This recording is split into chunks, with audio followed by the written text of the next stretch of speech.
11h29, le dernier TGV Lille-Rennes-Nantes entre en gare de Douai, accueilli par des élus de tous bords politiques et des chefs d'entreprise qui ne digèrent pas la suppression de ce train par la SNCF.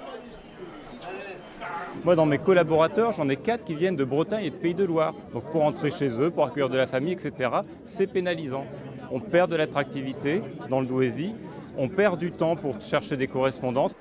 Pour les élus, l'appauvrissement progressif de l'offre ferroviaire à Douai est un drame pour le territoire. Furieux, l'ancien maire de la ville s'est symboliquement allongé sur les voies devant la motrice. Un jour c'est Calais, un jour c'est Maubeuge, un jour c'est Arras, un jour c'est Douai. Ça n'arrête pas de diminuer.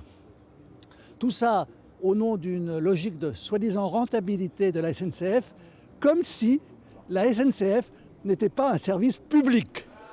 Désormais, pour prendre un TGV direct vers la Bretagne, les voyageurs devront se rendre à Tourcoing, dans la métropole lilloise.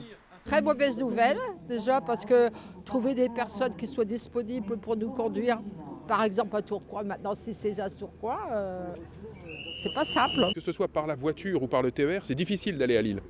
Si on veut mettre des gares secondaires pour des dessertes TGV vers le reste de l'Europe, vers la province, pourquoi ne pas les mettre ici, dans le bassin minier ou dans les villes proches, justement en proposant aux Lillois de venir chercher certains de leurs trains ici. Nous n'irons pas, nous, à Tourcoing, c'est trop loin. 1 heure pour aller chercher son train, même s'il est un peu moins cher, autant aller directement chercher une correspondance à Paris.